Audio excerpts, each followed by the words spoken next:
qu'est-ce que vous en pensez de ce qui s'est passé à Rio, surtout sur le mort de Bumba? Oui, écoutez, pour moi, n'est pas surprenant ce qui est arrivé. Ce sont des choses qui arrivent tous les jours, dans quelle part du monde. En Italie, elles sont arrivées souvent. Par exemple, cet hiver à Messine, on a eu la même catastrophe qu'à Rio, une partie de la montagne qui s'est écroulée et qui a fait des morts dans la ville et qui a détruit plusieurs habitations dans la ville de Messine. Le problème grave est qu'on peut les prévoir, ces situations. On sait qu'il y a des zones qui sont très dangereuses du point de vue de la stabilité des terrains lorsqu'il pleut de manière exceptionnelle, mais pas du tout imprévisible. Et donc qu'on a des responsabilités à ce propos.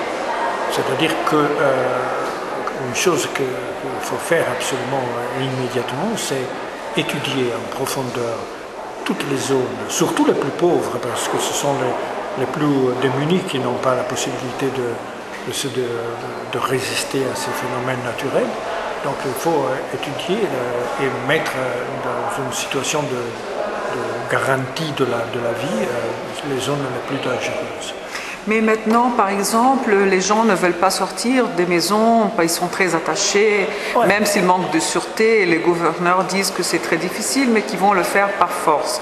Qu'est-ce que vous en pensez? Non, la force, ça ne donne jamais de bons résultats. Que les gens soient affectionnés à leur habitation, vous-même, vous êtes affectionné, moi-même, je suis affectionné, donc pourquoi eux, non? Donc, même si ce sont des habitations pauvres, ils sont affectionnés à ça. Et nous, on a toujours trouvé ça. Mais comment résoudre alors? Alors, à travers une politique d'amélioration de la situation existante. Donc, il y a beaucoup de ces habitations qui peuvent être améliorées. Il faut les étudier, évidemment. Aujourd'hui, nous, on a vu une favela ici à São Paulo, dans laquelle... moi, j'imagine que n'est pas difficile un processus d'amélioration de la situation. Mais dans les favelas de Rio, souvent les situations sont plus compliquées, surtout du point de vue social. Il y a des conflits, il y a toutes ces histoires-là.